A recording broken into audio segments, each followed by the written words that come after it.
VD. Satheesan കേരളത്തിന്റെ മുഖ്യമന്ത്രിയാണ്. അദ്ദേഹത്തിനെതിരെ രാഷ്ട്രീയമായ വിമർശനം ആർക്കും ഉന്നയിക്കാം. എന്ത് കാര്യത്തിന്റെ പേരിലും അദ്ദേഹത്തെ കുറ്റപ്പെടുത്താം, വിമർശിക്കാം. അതിലൊന്നും ഒരു സംശയവുമില്ല. പക്ഷേ അതൊക്കെ സഭ്യമായ ഭാഷയിലായിരിക്കണം. എന്നാൽ ഇന്ന് ഒരു ഡിവൈഎഫ്ഐ നേതാവ് മുഖ്യമന്ത്രിയെ അധിക്ഷേപിച്ച് രംഗത്തെത്തിയിരിക്കുകയാണ്. ഡിവൈഎഫ്ഐ സംസ്ഥാന സെക്രട്ടേറിയറ്റ് അംഗമായ വി. അരുൺ മുഖ്യമന്ത്രിയെ പൂക്കിമോനെന്നും ചെറ്റയുമെന്നുമൊക്കെ വിളിച്ച് പരസ്യമായി ആക്ഷേപിക്കുകയാണ്.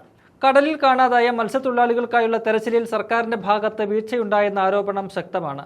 ഈ വിഷയത്തിൽ സർക്കാരിനെതിരെ ഡിവൈഎഫ്ഐ സെക്രട്ടേറിയറ്റിലേക്ക് നടത്തിയ മാർച്ചിലാണ് കുട്ടി സഖാവ് സതീശനെതിരെ അധിക്ഷേപകരമായ പരാമർശങ്ങൾ നടത്തിയിരിക്കുന്നത്.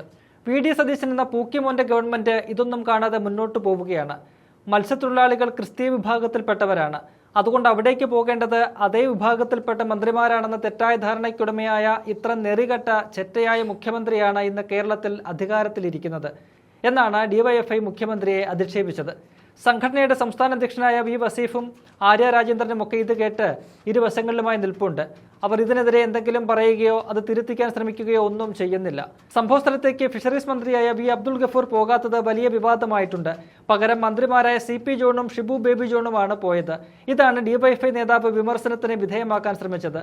അതിനെ വിമർശിക്കുന്നതിൽ തെറ്റില്ല. അത് ഡിവൈഎഫ്ഐയുടെ രാഷ്ട്രീയമാണ്. പക്ഷേ ഒരു മുഖ്യമന്ത്രിയെ ചെറ്റയെന്നും നെറികെട്ടവനെന്നും വിളിക്കുന്നതും ഡിവൈഎഫ്ഐ പോലൊരു സംഘടനയുടെ രാഷ്ട്രീയമായി മാറുന്നു എന്നതാണ് ഖേദകരം. സർക്കാരിന് വീഴ്ചയുണ്ടെങ്കിൽ അത് പറയണം, ചൂണ്ടിക്കാട്ടണം. അത് അതിൻ്റെതായ ഭാഷയിലുമായിരിക്കണം. എന്തായാലും മുഖ്യമന്ത്രി അധിക്ഷേപിച്ച് ഡിവൈഎഫ്ഐ നേതാവ് നടത്തിയ ആ പ്രസംഗം കേൾക്കാം. ഗവൺമെന്റ് ഇതൊന്നും കാണാതെ മുന്നോട്ട് പോവുകയാണ്. പറഞ്ഞ മത്സ്യത്തൊഴിലാളികൾ ക്രിസ്തീയ വിഭാഗത്തിൽ നിന്നുള്ളവരാണ്. അതുകൊണ്ട് അവിടേക്ക് പോകേണ്ടത് രണ്ട് ക്രിസ്തീയ വിഭാഗത്തിൽപ്പെട്ട മന്ത്രിമാരാണെന്ന തെറ്റായ ധാരണയ്ക്കുടമയായ ഇത്ര നെറികെട്ട ചെറ്റയായ ഒരു മന്ത്രിയാണ് അല്ലെങ്കിൽ മുഖ്യമന്ത്രിയാണ് ഇന്ന് കേരളത്തിൽ അധികാരത്തിലിരിക്കുന്ന ഒരു സംശയവും വേണ്ട.